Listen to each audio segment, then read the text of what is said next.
nuestra médica, donde la salud merece respeto. Durante todo este año tendremos un contenido cargado de información, cargado de el interés que buscamos, si es que usted viva más y que vea mejor. El tema de hoy, la dislexia, la dificultad, un trastorno que tiene, que consiste en una incapacidad, una dificultad para poder leer.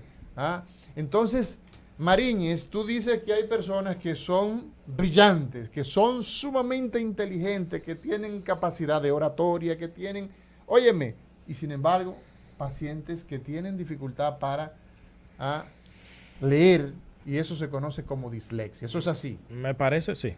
Me parece súper importante decir que el hecho de que una persona tenga dislexia no quiere decir que no va a aprender a leer.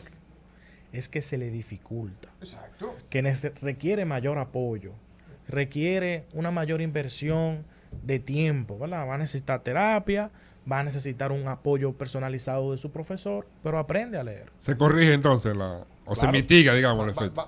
Para allá vamos, ¿verdad? Exactamente. Vamos a ver qué es una, antes de una condición crónica, pero estamos hablando a nivel funcional, ¿verdad? Sí. A nivel se llega a que la persona funcione. Vamos a ver cómo llegamos a eso, pero antes vamos a ver qué dice el doctor Roberto Lafontaine y Valdespín. Sí, pero por favor, corríjale para que no me vea así. Yo voy a mirar para el otro lado. Vamos a ver, vamos para a ver. Que él hable. Vamos a ver. Es una condición que lleva a la persona y que se da cuenta, se diagnostica cuando lee. ¿De acuerdo? Cuando comienza a aprender. Cuando comienza a aprender a leer. Porque es de aprendizaje de lectura. Pero tiene el problema, aunque no lea. El tartamudo es un nivel de dislexia. No. Nada tiene que ver. Nada tiene que ver. Es un problema. Es tartamudo. Tartamudo, ya tú sabes cómo se llama. Nada que ver. Un tartamudo puede aprender a leer perfectamente. Eso no hay ningún problema en ese sentido. 809682. Es la producción del lenguaje. Pero cuando está leyendo... No, pero nada que ver. Lee la Fontaine. Vamos a recordarle a la gente que nos escucha que tiene la oportunidad de comunicarse con nosotros a través del 809-682-9850, también a través de la línea internacional 833-380-0062 y puede dejarnos sus preguntitas en el chat en vivo en la transmisión que realizamos en este momento en el canal en YouTube Rumba FM. Doctor Montero. Alejandro, ¿alguna asociación, relación entre dislexia y TEA del trastorno del espectro autista? Bueno, es que ahí ya entran muchísimos otros factores. No hay o no he leído sobre ninguna correlación entre dislexia y el trastorno específico del espectro autista. Lo que sí tenemos es que en el trastorno del espectro autista, que es un espectro, y es un espectro, y todavía el renglón que nosotros utilizamos en República Dominicana, que tiene que ver con el nivel de inteligencia y el trastorno del lenguaje. Es decir, que estamos esperando para diagnosticar ese nivel en ese espectro. Lo que vamos a encontrar es cuál es el nivel de inteligencia de esta persona diagnosticada con el trastorno y cuáles fueron los trastornos o cuál es el retraso del lenguaje que está presentando. Entonces se va a dar un retraso del lenguaje y se va a dar un posible retraso en el aprendizaje de la lectura, que es posible que no, pero es por la condición misma, ¿no? Ya no estaríamos hablando de dislexia, ya la dislexia aquí es excluyente.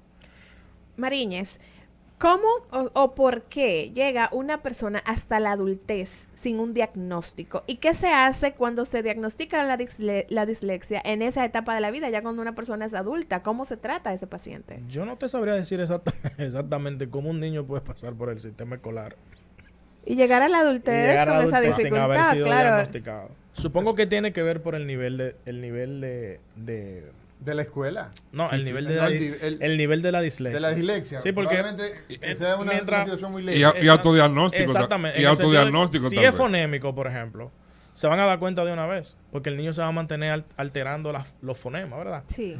Como le sucede a la niña que cambia con la R. R. Aunque yo veo que es como más una dificultad para pronunciar la R que otra cosa. Sí. No que la está confundiendo.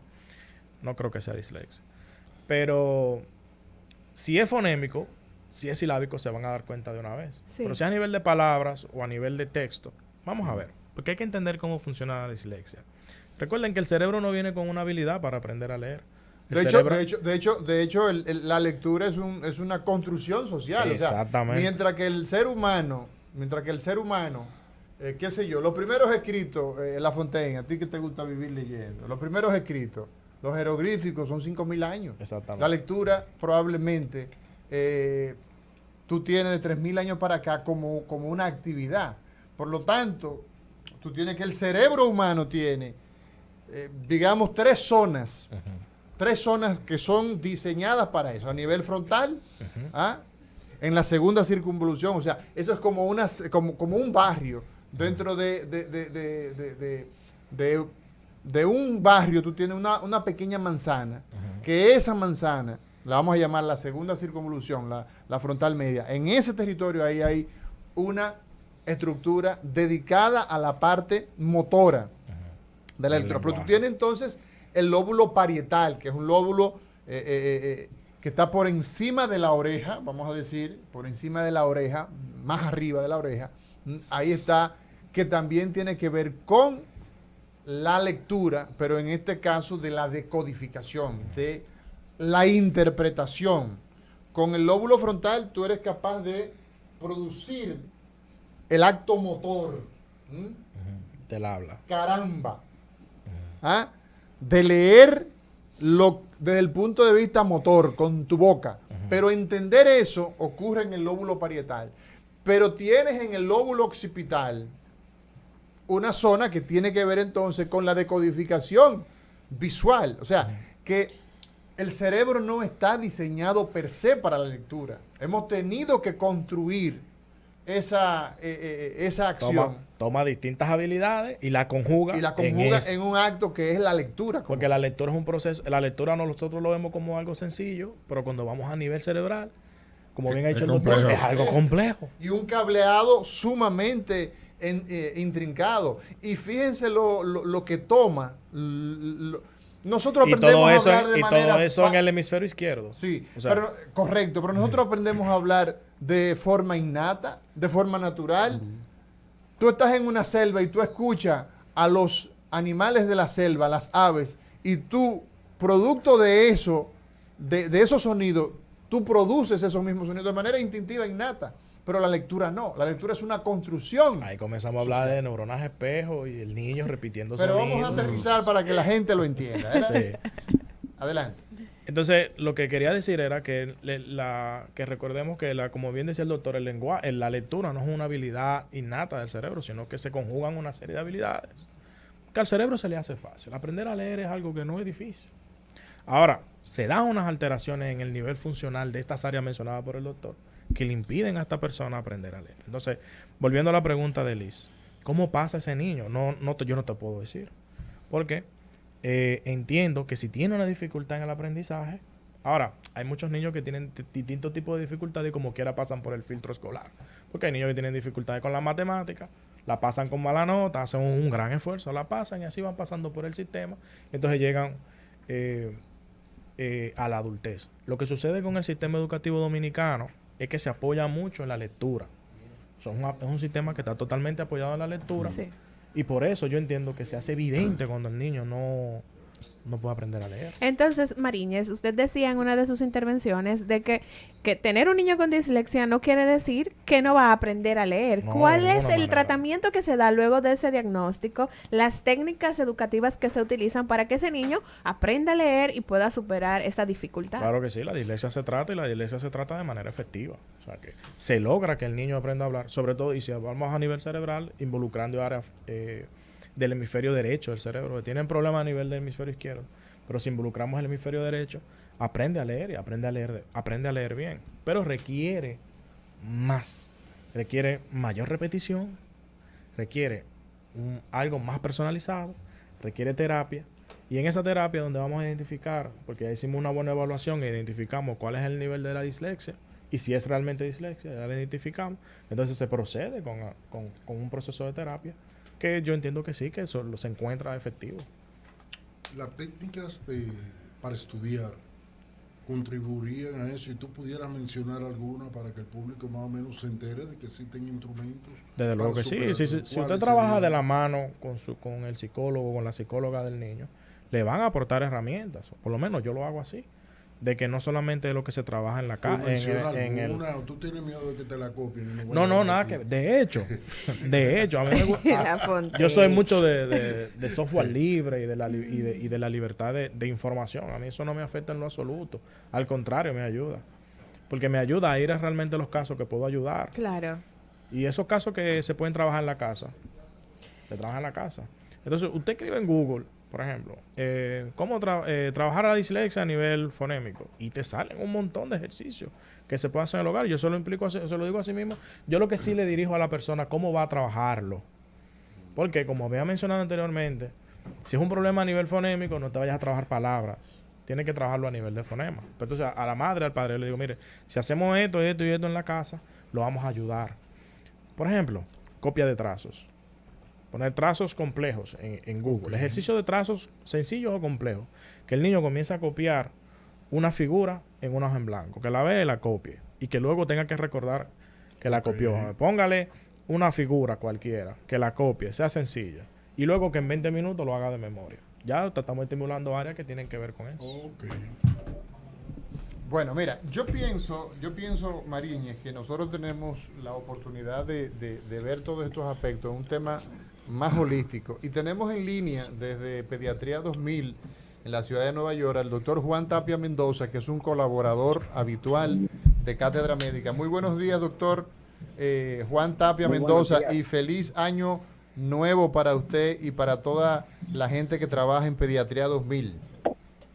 Feliz año nuevo, muchas gracias. Igual para ustedes. Y que este año nos traiga mejor. Bueno, sí. El tema de Cátedra Médica del día de hoy es sobre la dislexia. Y hay una situación, y es que nosotros muchas veces no entendemos cómo es posible que un niño pase por el sistema escolar, avance en el sistema escolar y este niño se identifique a los 9, a los 10 años, y probablemente ya en la adultez, que su condición es la dislexia. Usted como pediatra, ¿cómo se maneja esta situación? ¿Qué es lo que ustedes hacen para identificar estos casos de manera temprana? Bueno, mira, Amaury, como todas las enfermedades neurocerebrales, aquí en la República Dominicana, es muy difícil tratar a personas porque aquí se pone más énfasis en el dinero y es más fácil tratar enfermedades somáticas, ¿verdad? Como el problema del corazón, asma, etcétera, que problemas que vienen del desarrollo. Y en términos de la dislexia, lo que se entiende por la dislexia es cuando a la persona se le hace difícil leer, escribir o deletrear palabras. Y esto es, típicamente se reconoce como un trastorno de aprendizaje en los niños. Por suerte que en Estados Unidos y en la gran mayoría de los distritos escolares tienen lo que dicen evaluación para intervención temprana. Evaluación para intervención temprana, ¿qué es eso? Eso quiere decir que todos los niños, una de las principales metas del pediatra es evaluar el desarrollo psicomotor del niño, ya que sabemos que la mayoría de los niños son sanos. Entonces los niños crecen por etapas. Por ejemplo, el niño puede hablar a los 2 años, camina al año, etcétera. Entonces, cuando el niño viene, nosotros hacemos un control y si vemos que el niño está teniendo dificultad, por ejemplo, para hablar, que la mamá piensa que no escucha, que es medio alelado, que es inatento, cualquiera de estos signos de sospecha desencadenan una evaluación en donde se descubren no solamente la dislexia, sino si el niño es sordo, si el niño es ciego, si el niño puede estar en el espectro de autismo. Entonces la clave es la evaluación temprana de los niños. Por pediatría en este caso, ¿no? Por pediatría. El trabajo principal de los pediatras es, el número 1, evitar las enfermedades infectocontagiosas mediante las vacunas. Y número 2, o tan importante que la primera, es asegurarnos que el niño se esté desarrollando de manera intelectual y física de una manera normal. Bueno, Excelente, doctor Juan Tapia Mendoza, muchas gracias y siga trabajando por esa comunidad de dominicanos en la ciudad de Nueva York, Pediatría 2000. Bien, Mariñez, usted mencionaba un tema que me parece importante, que es el trabajar las emociones de ese niño que tiene dislexia. Y de hecho, el doctor Juan Tapia mencionaba ahora que muchas veces en casa quizás ese niño no recibe comprensión, quizás se le tilda de vago por no aprender a leer, se le tilda de un sinnúmero de conceptos que quizás afectan las emociones del niño. Entonces, la importancia de tratar las emociones, de que ese niño no tenga problemas de estima, de que no desarrolle otro trastorno a consecuencia de la dislexia. Sí, eso va a formar parte del proceso terapéutico realmente, y que uno siempre debe trabajar de forma sistémica, integrando a la familia y todo eso. Porque en sí me ha sucedido un montón de veces, y no solamente a nivel de dislexia, sino también a nivel de dificultades neuropsicológicas o déficit neuropsicológico, que los padres creen que el niño no quiere hacer la cosa porque no quiere. Y de hecho, uno de los síntomas, uno de los signos que me indican que el niño está mejorando es cuando comienza a aportar más en la escuela, ya que la madre comienza a decirme, ay, ya él hace la tarea sin que le digan. Entonces, ¿por qué? Porque ya no se le hace tan difícil. Si a la persona se le hace difícil leer, no va a leer. Tan sencillo como eso. Ahora, no quiere decir que no vaya a disfrutar de la lectura como tal. Hay personas que me dicen, yo soy un lector, y las personas siempre me dicen, yo quiero leer más. Yo le digo, bueno, pero tal vez la lectura no es lo tuyo. Prueba con los audiolibros, porque no es el único método de absorber información. Yo recomiendo eso cuando viene a ver. ¿Qué tiempo toma, Alejandro Mariñez, psicólogo clínico, qué tiempo toma una vez se ingresa en un programa de manejo de la dislexia, en términos promedio, de empezar a ver avances en este trastorno de la capacidad de aprender a leer? Recordarle que el doctor Alejandro Mariñez lo encontramos en Cognitiva RD. Cognitiva lleva G, entre la O y la N. Cognitiva RD en el 829-342-6769. No hay estadísticas para decirle, en ese caso no tengo estadísticas para decirle, se necesitan de tantas sesiones. Puedo decirle que en mi experiencia trabajando con dislexia, en las primeras 10 sesiones, pues yo trabajo en bloques siempre de 10 a 11 sesiones. En las primeras 10 sesiones ya se comienza a ver mejoría. Donde yo hago una reevaluación y ahí comienzo a procesar, ahí comienzo a definir si necesita más apoyo o se lo puedo dejar al profesor. Pues ya, y a los padres, porque los padres tienen que mantenerse haciendo su trabajo en casa. Pero, ¿qué tiempo dura una sesión? Perdón. Una hora, en mi caso.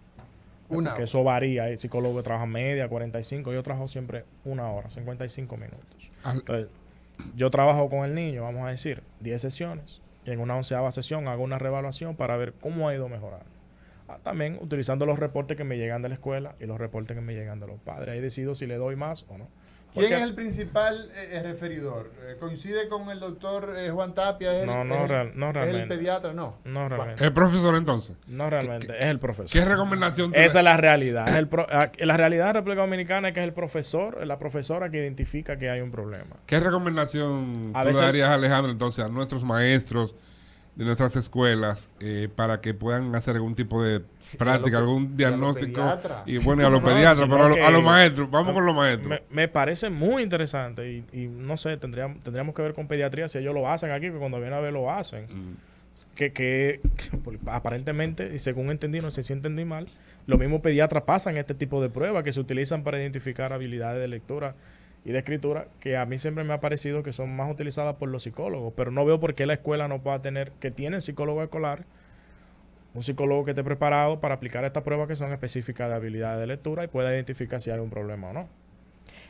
O que pasen, de hecho, pasar a todos los niños por el filtro de estas pruebas e identificando sin esperar que el niño aparezca con un problema. Lo vamos filtrando todo por las pruebas, porque eso es lo que parece que ellos hacen. Vamos a pasarle las pruebas. Haya problema, no haya problema. Esa es una recomendación entonces para el ministro Hernández. Al Ministerio de Educación. Que sí. Finalmente, ya el tiempo que es un tirano, Alejandro Mariñez, el desarrollo de una persona que no tuvo tratamiento para aprender a leer versus una persona que sí tuvo eso, ¿cómo se puede evaluar? No, las evaluaciones son similares para todos. No, ¿cómo tú puedes evaluar una El persona resultado. que no recibe los resultados, Ajá. que no recibió ningún manejo, ningún tratamiento, versus el que sí recibió ese tratamiento? Esa es la comparación que quiero que me establezca. Lo que pasa es que si recibió el tratamiento, tiene habilidades de lectura, mientras que esta persona no la va a tener o va a tener deficiencias Exacto. que van a ser muy evidentes, que se hacen. Sucede que el niño pasa por el colegio y es en la universidad que se comienzan a dar cuenta de que hay un problema. Así ¿Por mismo. qué? Porque la lectura a nivel universitaria es mucho mayor y Más mucho más claro. profunda. Entonces ahí la persona dice, no, Ya porque requiere yo más tenía- comprensión. Excelente, Problema. excelente. Bueno, señores, nosotros hemos hecho la primera entrega de Cátedra Médica del año 2023. Lisania Salcedo, Roberto Lafontaine, doctor Rafael Montero y un servidor, el doctor Amaury García. Hemos llegado a 11:55 de la mañana. Mañana será otro día en Cátedra Médica donde hablaremos con el corazón y del corazón.